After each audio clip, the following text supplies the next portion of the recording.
Bahasa merupakan anugerah tersangat istimewa yang diberikan kepada kita. Bahasa adalah salah satu medium untuk manusia berkomunikasi sesama manusia. Perkembangan dan penggunaan bahasa kanak-kanak adalah amat penting bagi membolehkan mereka berhubung dengan individu lain, tidak kira ibu bapa, keluarga dan kawan-kawan. Oleh itu, perkembangan awal kanak-kanak yang berbeza dan unik mempengaruhi pemilihan kaedah atau alat untuk menilai kanak-kanak itu. Kebolehan bertutur dan menggunakan bahasa ini bukan sahaja dapat merapatkan perhubungan kanak-kanak dengan orang lain, malah ia membolehkan kanak-kanak membina konsep berkenaan alam dan manusia di persekitarannya. Baiklah, untuk kajian perpustakaan pula, kami ada merujuk beberapa jurnal dan artikel berkaitan perkembangan bahasa kanak-kanak. Antara pandangan berkaitan perkembangan bahasa, pertama sekali adalah Language Acquisition Device yang diperkenalkan oleh Noam Chomsky yang merupakan sebahagian daripada fungsi fisiologi otak. Yang kedua pula adalah teori behavioristik yang menyatakan bahawa kanak-kanak belajar daripada persekitaran.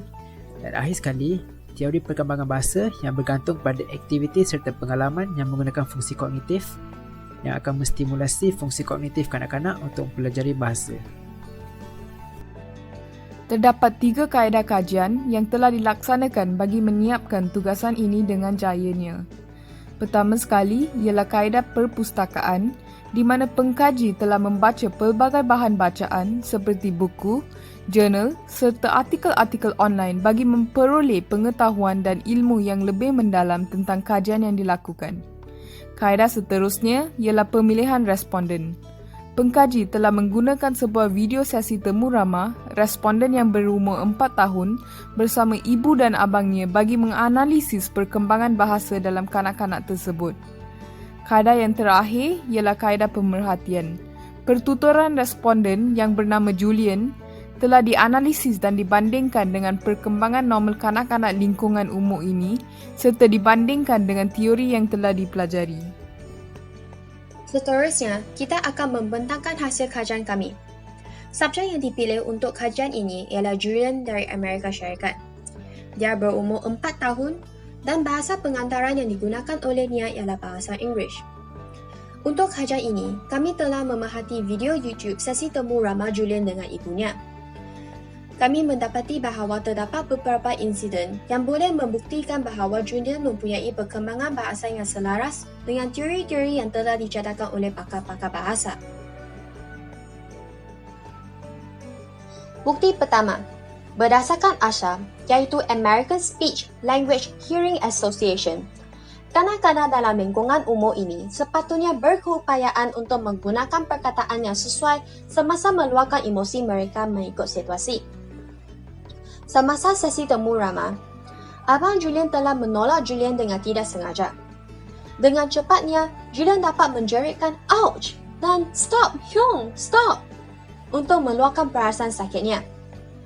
Tambahan pula, kanak-kanak dalam lingkungan umur ini sepatutnya dapat melafazkan bunyi "sh" dan "ch".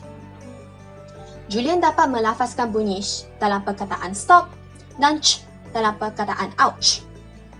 Selain itu, Abang Julian juga telah mencela Julian yang sedang menjawab soalan ibunya. Julian berasa tidak berpuas hati dan mengatakan, "He's interrupting me." Ini menunjukkan bahawa Julian berkeupayaan untuk menggunakan perkataan yang sesuai untuk meluahkan emosi dia.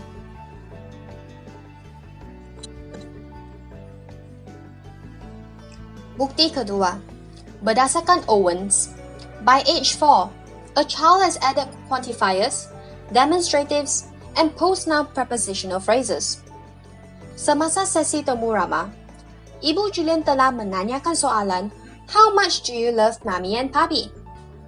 Julian menjawab ibunya, "A million." Jawapan ini membuktikan bahawa Julian memahami konsep nombor lebih dari 10. Dia juga memahami perbezaan kuantiti antara sejuta, million, dan zillion, jawapan abangnya yang sering digunakan untuk membayangkan kuantiti yang sangat besar.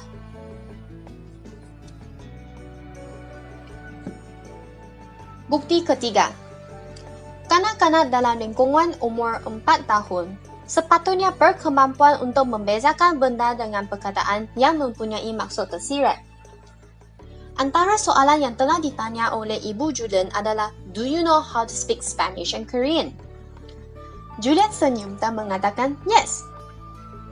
Dia menjawab ibunya dengan manzana, yang bermaksud apple dalam bahasa Spanish, dan uyu, yang bermaksud susu dalam bahasa Korea. Julian dapat membezakan penggunaan perkataan yang berbeza maksud dalam ketiga-tiga jenis bahasa. Soalan yang ditanya adalah dalam bahasa Inggeris dan jawapan yang diberi adalah dalam bahasa Spanish dan bahasa Korea. Ini membuktikan bahawa Julian memahami soalan yang ditanya dan mampu membezakan ketiga-tiga jenis bahasa serta perkataan yang digunakan dalam situasi yang tersebut. Video sesi temu ramah yang telah digunakan sebagai asas kajian menunjukkan bahawa Julian berjaya meluahkan perasaan dia semasa berkomunikasi. Berdasarkan nada suara Julian, dia jelas membuktikan bahawa dia berupaya menunjukkan ciri emosi yang melanda dirinya di situasi-situasi tertentu. Contohnya, apabila dia terganggu akan perbuatan abangnya atau semasa dia meluahkan rasa kasih sayang kepada ibu dia. Seterusnya, secara terang dapat dilihat bahawa imitasi amat signifikan bagi perkembangan bahasa dalam diri seseorang kanak-kanak yang sama lingkungan umurnya seperti Julian. Sepanjang video tersebut, ada kalanya apabila Julian mengimitasi ibu atau abang dia.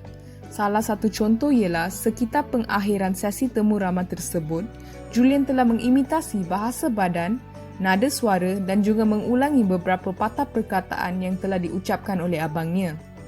Kanak-kanak dalam lingkungan umur ini juga berupaya untuk membina ayat-ayat yang kompleks. Misalnya, Julian telah menggunakan kata hubung atau kata adjektif semasa bertutur dengan ibu dan abang dia.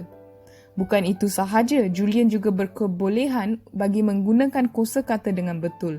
Ini boleh dibuktikan melalui kemampuan dia untuk membezakan kata-kata yang berbeza bahasanya. Secara keseluruhan, Julian berjaya menunjukkan perkembangan bahasa yang normal untuk kanak-kanak dalam lingkungan usia ini. Baiklah, kesimpulannya, berdasarkan pemerhatian dan kajian yang telah dibuat, Julian, iaitu subjek, mempunyai perkembangan bahasa yang sihat untuk kanak-kanak dalam lingkungan 4 hingga 5 tahun.